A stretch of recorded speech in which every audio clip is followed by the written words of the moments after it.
It was the vision of Accompany, a wealthy tobacco mogul in the 1890s, to create a resort town on the beach featuring a series of canals, reminiscent of Venice, Italy, complete with the gondolas and the boats for rent. Kenny completed the 16 miles of canals in 1905, but today only a small portion remain because of the dawn of the automobile in 1920. Then most of the canals were filled in to be converted for roads.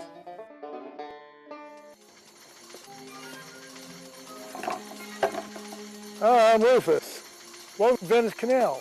Hey, let's go for a row. I've lived in Venice Canals for 26 years. It's all public. It is actually on the historic monuments. The Venice Canal are protected federally and by state, and locally and everything. It's historic preservation. If you want to bring a canoe down here, or a kayak, or a rowboat, or even a rubber raft, you can come down here and pop it down this wonderful space. I'm the guy who builds most of the docks you'll see here. I built a whole bunch of them, 56 to be exact, and mostly for people to go get in their boat and go rowing. I would say maybe 3 out of those people actually do that.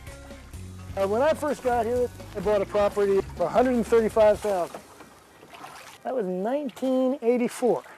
It was just a lot, and just a lot today costs $1.5 million. So there's been some changes. And out of those changes, the kind of people that buy here and the kind of people that live here have changed a lot too.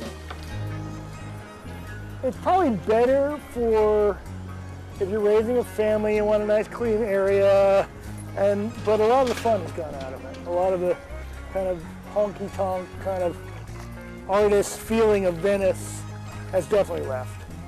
I think my wife and I and about 4 or 5 other people are it for what they call the Venice artists. It's become big real estate, the canal. So people are saying, well, I might as well go get my money out of this thing now and move on. I myself think, well, I'm not going to do that because my wife and kids and I live here. It's my house. It's not real estate. You know, there's all kinds of different things about the canals. Architecture is an interesting one of them. I like the diversity. Generally, people build things, they're not spec built, they're built for families or people who have an idea of what they want. They bring an architect in. It adds to its own design element. How does the water get in and out of the Venice canals? Well, here's what it is. These locks are tidal locks. On Monday mornings, they open them up about 6 o'clock if it's low tide, and they let the canals drain till there's about a couple of feet of water in the canal. They let all that water out, they close them off. The guys come around, they clean up the algae, they clean up all of the debris that's been left around on the weekends, and then around Wednesday afternoon, they open the gates up, the canals fill up again, then they let it go through the weekend again, so another cycle. This salt water comes right from Santa Monica Bay.